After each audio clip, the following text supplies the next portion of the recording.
Well, look who got an update. Darktide's path to redemption is officially here. It's actually been here for a minute, I'm just slow. And it's our first real content for the game that's been released since the Orthus offensive. And it's fine.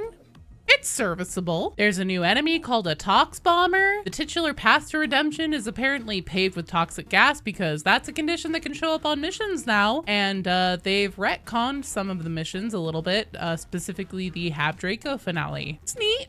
Oh, and there's a new arrival to the Mourningstar. Hestia Prime now occupies the formerly empty alcove where you can get credit for your penances. There's a bunch of new rewards for these, and some new penances seem like they might be fairly challenging. This new character, Hestia, is also going to chime in during missions, which is actually exactly the reason why I've called you all here today. Look, I won't lie to you guys, I'm not extremely overly enthusiastic about anything this update has to offer, but I am hopeful that it's a sign that Darktide is back up and running and we'll have some really cool, interesting content coming soon. And since it's been a minute since probably a lot of us have purged the unwashed masses of Nurgle from Tertium, I figured that now might be a great time to do a rundown of the character roster and give us a refresher of the who's who in Darktide. Obey my cat! Hit the subscribe button. First up, Grendyl. As far as we know for sure, Grendyl is an Inquisitor who is also a Servitor with a holographic head and may or may not be dead. Probably not dead, since apparently a whole bunch of characters on the Mourningstar actually talk and interact with him fairly regularly. Also, he's definitely not actually a servitor, he's just not on board the ship. Grendyl is an Inquisitor with the Ordo Hereticus, and at this point, honestly, I think it's unlikely that we'll ever see him or learn anything significant about him. I think he's just kind of more of a background character that is meant to be the catalyst to all the events that are happening in Tertium. Shipmistress Brahms. I'm putting Lady Alora Brahms next because there's still some confusion about who exactly she is. The Shipmistress is a rogue trader who owns the Mourningstar and is a close friend of Inquisitor Grendyl. She had her ship conscripted by him to serve as the base of operations above Atoma. She is not Inquisitor Grendyl. As owner and captain of the Mourningstar, she's in charge of the rogue trader crew on board. In this latest update, it's also become pretty clear that she is not stoked with having a whole bunch of convicted criminals turned soldiers on board her ship, because she keeps making announcements telling everybody that like they're trash and she can't wait to have them the fuck out, which as a fellow introvert, fair. I want everyone the fuck out of my house by 9 p.m. Rannick. Ivan Rannick. A face only his mother could trust? Rannick is Inquisitor Grendyl's interrogator, making him second in command in the entire operation on Atoma. Rannick is notoriously cold and calculating, ignoring the human factor of the cost of the rejects to achieve results because it's what his position demands. Unless it's actually a time that makes significant sense to risk sacrificing of team and rejects to secure an incredible tactical advantage, then he suddenly cares a lot about risk aversion. Because that makes sense and is not at all weird or suspicious. Darktide's best girl, Explicator Zola. As Explicator, Zola is technically third in command of the warband and was handpicked by Grendyl as his new protege. Yes, she does technically outrank Morrow. She's from Tertium and has a deep understanding of the Hive City and has a personal relationship of some kind with Wolfer. She's basically the main character of Darktide and is a rising star, which is probably why Rannick is jealous and looking to muscle her out. Sergeant Major Kruber, Morrow. Morrow Kruber is a man as legendary as his mustache. He's fought orcs on McCraig, the sole survivor of Gene Stealer encounters, spent decades or potentially centuries floating around lost in the warp. Maybe, probably not. Morrow plays a very specific role on board the Mourningstar of being a larger-than-life war hero, and all the rumors about him most likely aren't actually true. But then again, bro does have kind of a weird-shaped head.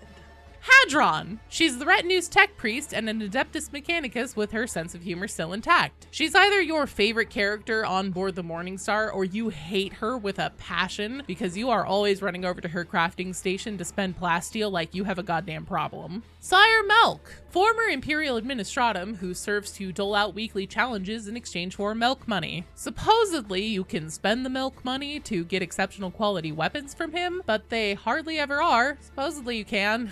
He also coordinates the Wormwood agents dispatching. Masozi. Flight Lieutenant Masozi is the pilot of the Valkyrie and often the one who actually flies us in and out of missions. She has the worst, most inexplicable cutscene in the game where you go to talk to her just so then she can tell you that she doesn't know why you're there to talk to her. KX. Engine Seer and another Adeptus Mechanicus. He has voice lines when Hadron is the mission giver for the second Carnival mission, and is brought along for his insight into power systems. Instead, he speaks in riddles about hearing machine spirits screaming at a blistering pace of about 1 syllable per second. Sephany. She's the bitch in the jar who uses her telekinetic powers to project the psychonium in your mind whenever you want to take your frustrations out by wailing on your least favorite enemies in the game. She's an extremely powerful psyker, and some of the Ogren personalities apparently have a crush on her, and it's really funny. It's pretty cute. Hestia Prine. The newest arrival to the Mourningstar. She's from the Imperial Ecclesiarchy and here to keep a written record of the noteworthy deeds the rejects complete as a mean to keep track of how they're earning forgiveness. AKA she's the vehicle for the new penance system.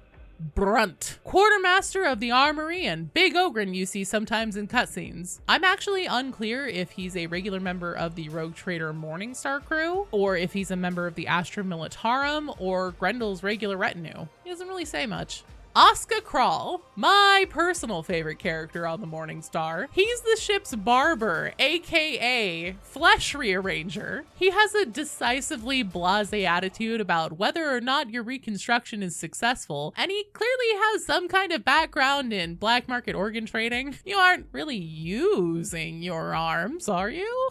Wormwood! Pour one out, because it's time for Wormwood. And by Wormwood, I mean the original Wormwood from the Vox transmissions that led up to the release of Darktide. All spies throughout Atoma are referred to as Wormwood agents, but she was the only one who mattered. And I say was because she's presumably dead after being hunted down and killed by whatever entity we hear threaten Grendyl in Vox 13.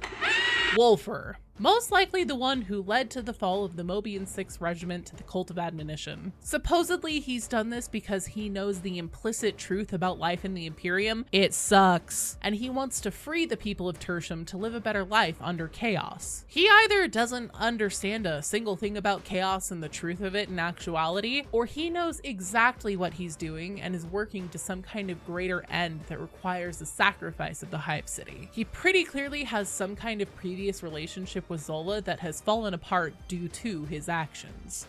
Mara Vinci. Mara Vinci is the woman who runs the commissary counter when your reject character is levels 1 through 29. You see her in almost all the cutscenes as she's seemingly going through the same journey of trying to redeem herself and become a permanent member of the warband that you are. Upon reaching level 30, Rannick executes her as she's found to be the traitor on board the Mourningstar that has sabotaged comms, killed Astra Militarum personnel, and painted unholy sigils in a broom closet. She's also the Servitor Atonement Unit MV1 at the same shop after you reach level 30.